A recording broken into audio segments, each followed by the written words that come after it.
السلام علیکم پیارے بچوں، ہم سبق پڑھ رہے تھے قومی اتفاق، جس میں ہم نے صفحہ نمبر 24 تک پڑھا ہے۔ آج ہم نیا سبق پڑھیں گے۔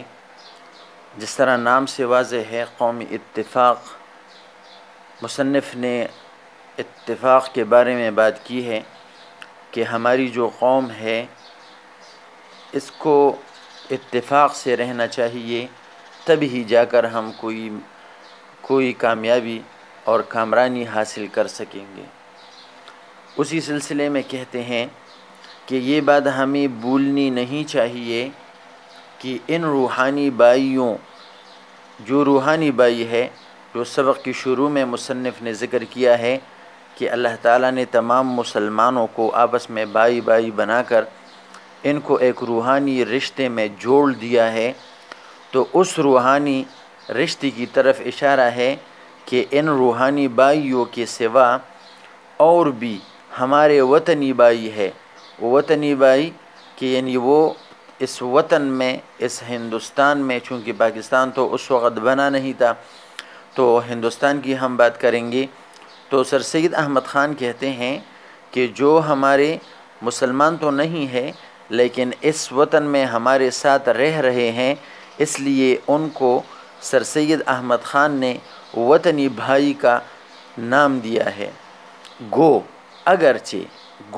اگرچہ وہ ہمارے ساتھ اس کلمے میں، کس کلمے میں؟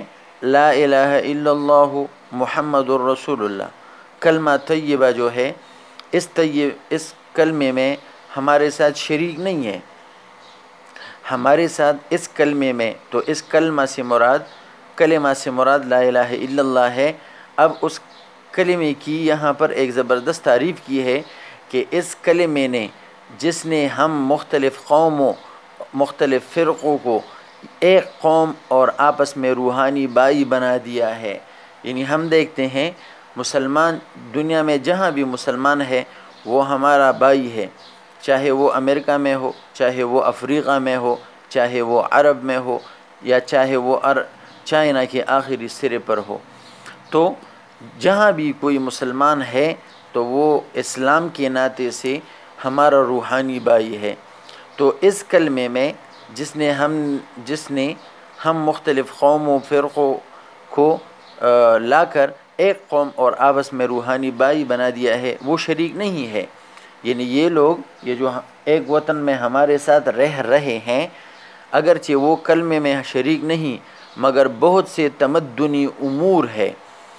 تمدن زندگی گزارنے کے طریقے، رہن سہن کے طریقے کو کہتے ہیں تمدن، مگر بہت سے تمدنی امور ہے جن میں ہم اور وہ مثل بھائیوں کے شریک ہے۔ یعنی چونکہ وہ ہمارے ساتھ اس ملک میں رہ رہے ہیں، ہم جو رسم و رواج اپناتے ہیں وہی وہ اپناتے ہیں، ہم جن تہواروں پر خوشی مناتے ہیں انہی تہواروں میں وہ بھی خوشی مناتے ہیں، ہم جس طرح رہن سہن اور لباس اور اٹھک بیٹھک کرتے ہیں اسی طرح وہ بھی کرتے ہیں۔ تو تمدنی امور سے یہی مراد ہے کہ بہت سے تمدنی امور ہیں، یعنی زندگی گزارنے کے بہت سے طور طریقے ہیں جن میں ہم اور وہ مثل بھائیوں کے شریک ہے، یعنی ہم بھائیوں کی طرح ہے۔ ہمسائے کا ادب، ایک بات تو یہ کہ وہ ہمارے ساتھ وطنی بھائی جو ہے وہ بھائیوں کی طرح ہمارے رہن سہن میں شریک ہے۔ دوسری بہت اہم بات کہ ہمسائے کا ادب ہمارے مذہب کا اہم جز ہے۔ ہمسائے کا ادب، ہمسایہ، پڑوسی، ہمارے پڑوس میں جو بندہ رہ رہا ہے تو اس کا ادب ہمارے مذہب کا، ہماری دین کا ایک اہم جز ہے، ایک اہم حصہ ہے۔ یہی ہمسائیگی، یہی پڑوس جو ہے، وسعت پاتے پاتے، یہ کشادہ ہوتے ہوتے، اس میں کشادگی آتے آتے ہم ملکی اور ہم وطنی کی وسعت تک پہنچ گئی ہے۔ کیا مطلب؟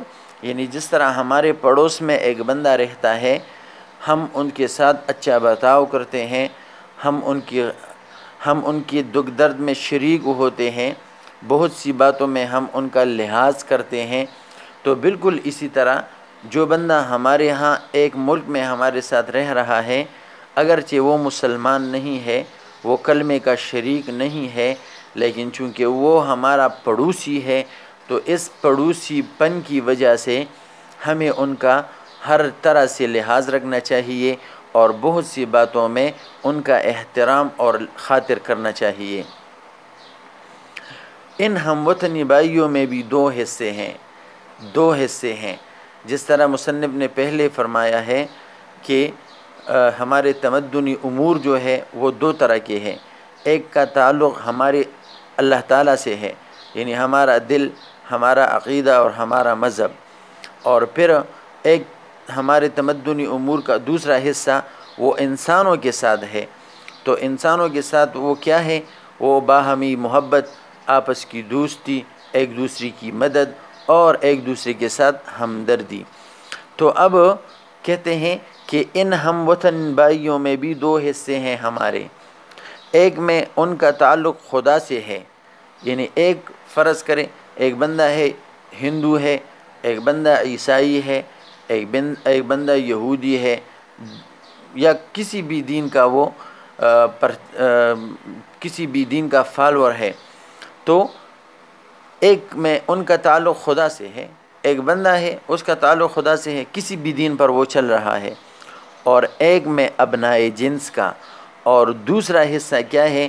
وہ دنیا کے، یعنی وہ جس معاشرے میں رہ رہا ہے تو یہاں کے لوگوں کے ساتھ ان کا ایک تعلق ہے، ابنائے جنس یعنی ہم جنس، ایک جیسے انسان، اور ایک میں ابنائے جنس کا یعنی لوگوں کے ساتھ۔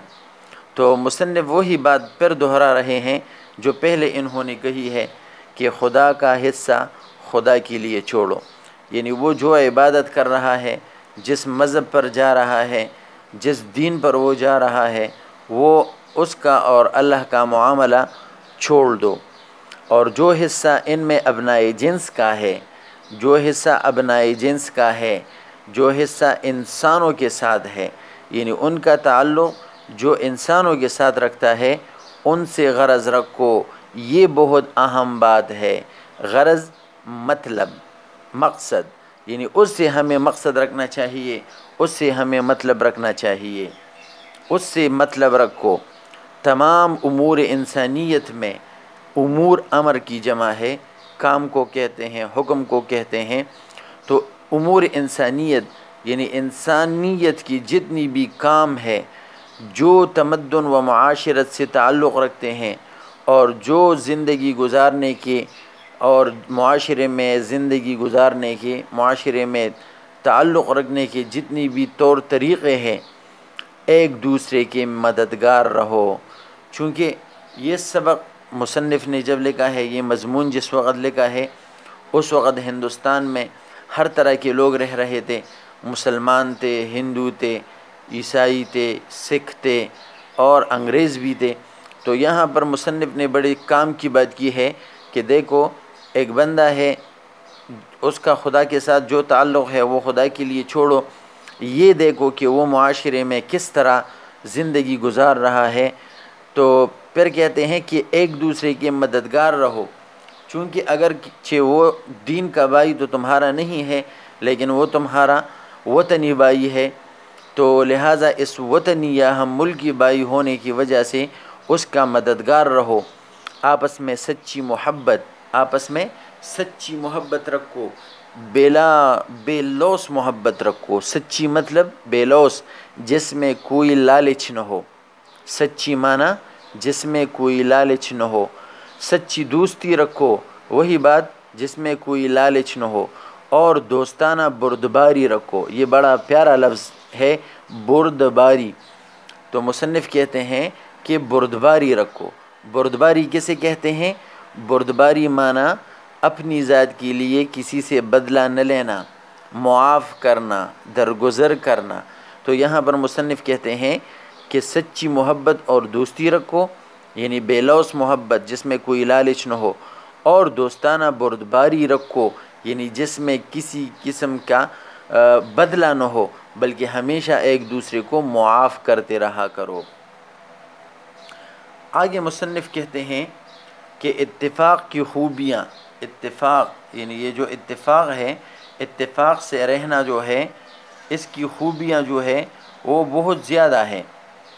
اتفاق کی خوبیاں لوگوں نے بہت کچھ بیان کی ہے، یعنی آج تک جتنی بھی لوگ گزرے ہیں، جتنی بھی اسکالرز گزرے ہیں، علماء گزرے ہیں، دانشمند لوگ گزرے ہیں، انہوں نے اتفاق کی بہت ساری خوبیاں اور کرشمے بیان کیے ہیں، اور وہ ایسی ظاہر ہیں، وہ ایسی نمایاں ہے کہ کوئی شخص اتفاق سے بھی، کوئی شخص حادثاتی طور بھی، کوئی شخص غلطی میں بھی ان کو بھول نہیں سکتا، ان کو بھول نہیں سکتا۔ بہت بڑے بڑے واقعات دنیا میں گزرے ہیں، دنیا میں بہت سارے بڑے بڑے واقعات گزرے ہیں جن کو پرانی تاریخ یاد دلاتی ہے، یعنی جو تاریخ میں بار بار ان کے تذکرے آتے ہیں کہ جب فلاں قوم نے اتفاق سے کام لیا ہے، اتحاد سے کام لیا ہے، تو انہیں کیا کیا فوائد حاصل ہوئے ہیں، اور جن کی یاد سے ایک عجیب اثر ہمارے دلوں میں ہوتا ہے، اور جب ہم ان کو یاد کرتے ہیں، ان کا مطالعہ کرتے ہیں، تو ہمارے دلوں پر ایک عجیب سا اثر ہوتا ہے اور جادو ہوتا ہے۔ وہ سب باہمی اتفاق کا نتیجہ ہے، یعنی تاریخ میں جن روشن اور جن زندہ قوموں کی بات ہوتی ہے تو انہوں نے ہمیشہ اتفاق سے کام لیا ہے، اور جب ہم ان کا ذکر کرتے ہیں تو ہمارے دل و دماغ پر ان کا اثر ہوتا ہے۔ تو مصنف کہتے ہیں کہ ایک ناچیز ریشہ گیا، بڑی پیاری مثال یہاں پر پیش کی ہے۔ ناچیز مین بہت کمزور، بہت لاغر، اور ریشہ گیا کی معنی ہے گھاس کا تنکا، ریشہ گیا گھاس کا تنکا۔ تو کیا معنی بنا؟ ناچیز ریشہ گیا یعنی ایک معمولی گھاس کا کمزور سا تنکا جو نہایت کمزور ہوتا ہے، باہمی اتفاق سے ایسا قوی اور زبردست ہو جاتا ہے کہ بڑی سے بڑی قوت کا مقابلہ کرتا ہے۔ ہم دیکھتے ہیں کمزور اور بہت لاغر ریشہ گیا جو ہوتا ہے، جو گھاس کے تنکے ہوتے ہیں، جب ہمارے کسان بھائی، جب ہمارے کاشتکار بھائی ان کو اکٹھا کرتا ہے، پھر ان کو کسی رسی سے باندھ دیتا ہے، تو وہ ایک مضبوط بنڈل اور مضبوط گٹھڑی بن جاتی ہے۔